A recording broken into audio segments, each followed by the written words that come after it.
one of the biggest hidden mistakes that I see a lot of people disregard until it's like way too late is having a really good system for tracking your leads and your clients.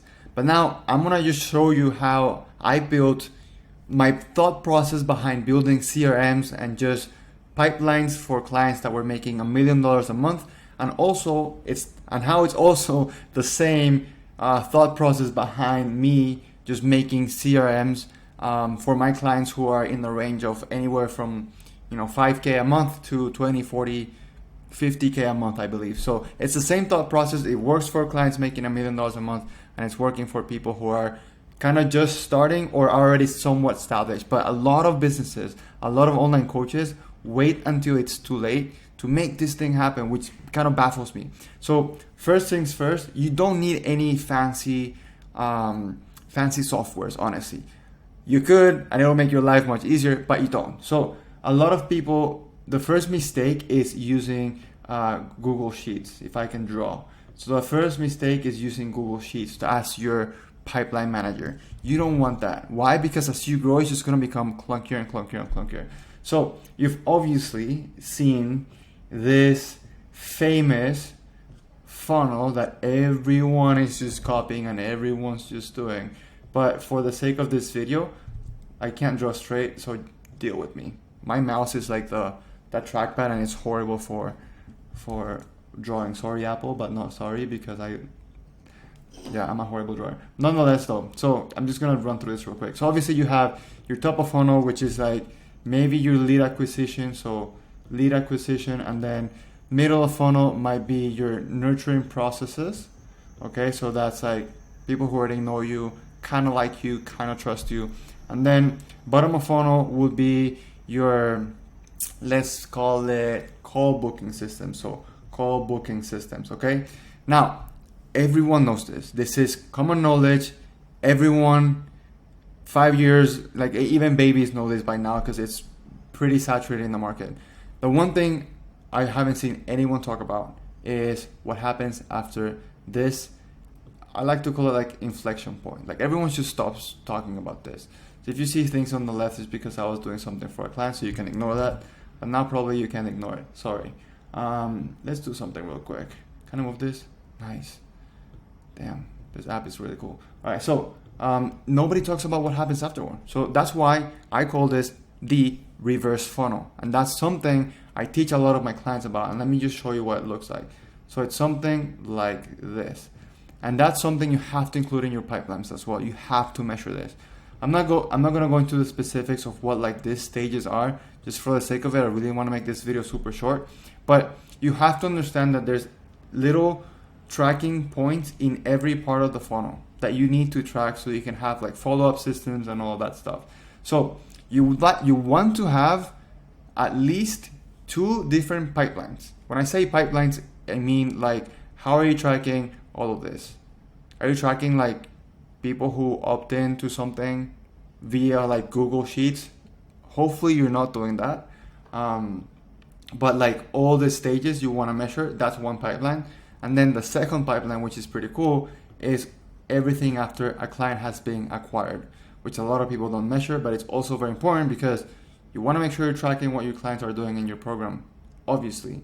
So for the first pipeline, which is like leads coming in, they're not clients yet, you have to think about what are those first kind of like points of contact that you need to measure. So I'm just going to type this out because it's going to be much quicker. Where do I type? Okay, here. So first, obviously, for some clients, wow, bear with me. So for some clients, maybe you have opt-ins. So like people are opting in, which is pretty normal. And if people are opting in, that should be one part of your funnel. Not your funnel, your pipeline. So let me just paint this out real quick. This is one stage of a pipeline. It looks something like this. So if you've never seen a CRM, this is something like how it looks. And then this is stage 1. Stage 2 is now what happens after somebody opts in is, maybe, you know what I'm gonna do? It's much easier. Dude. Wow. Bear with me. Hold on. Let me just do this real quick.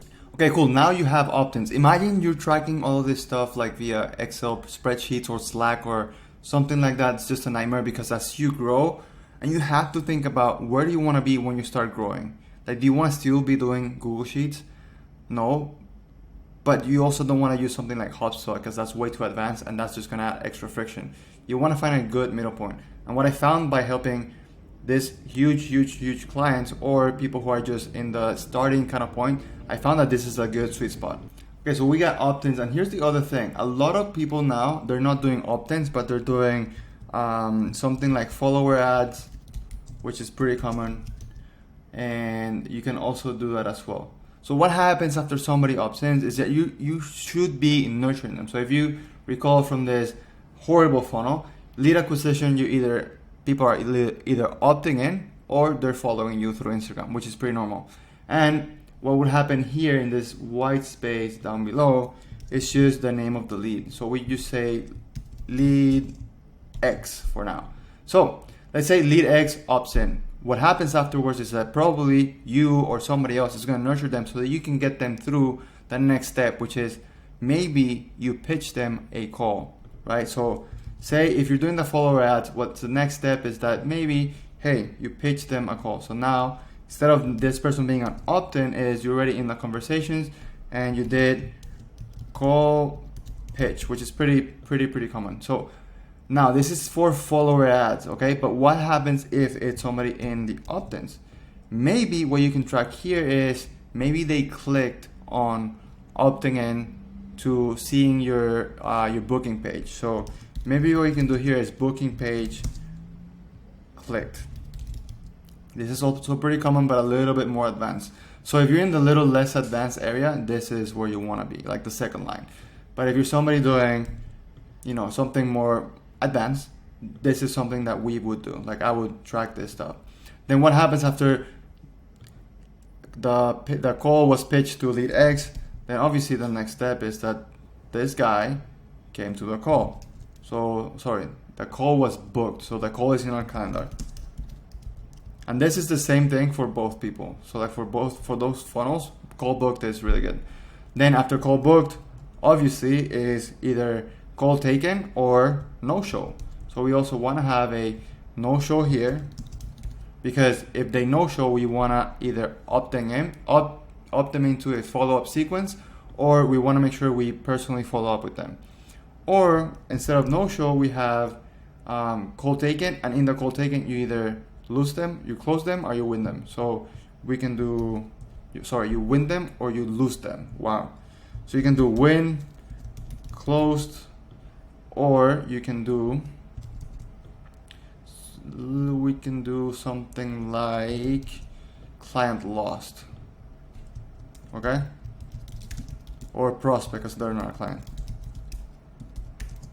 And lastly, the other one, this one, dude, nobody tracks this. I feel like a lot of people don't track this.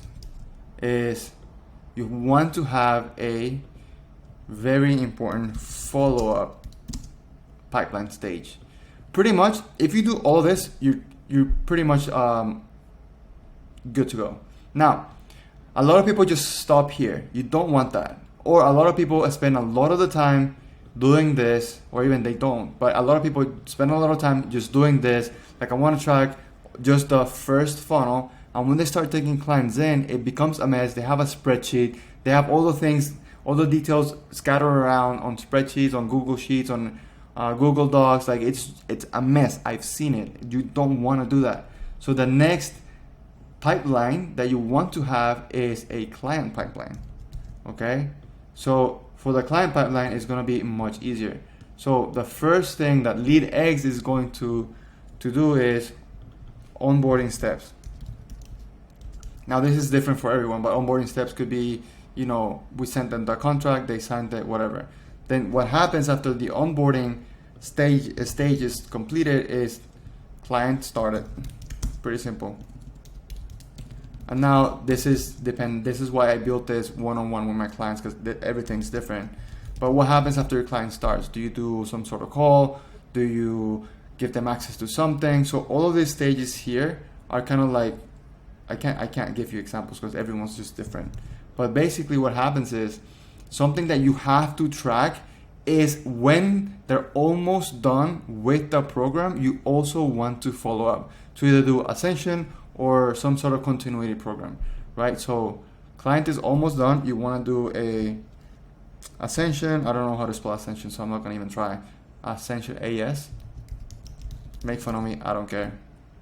I don't care.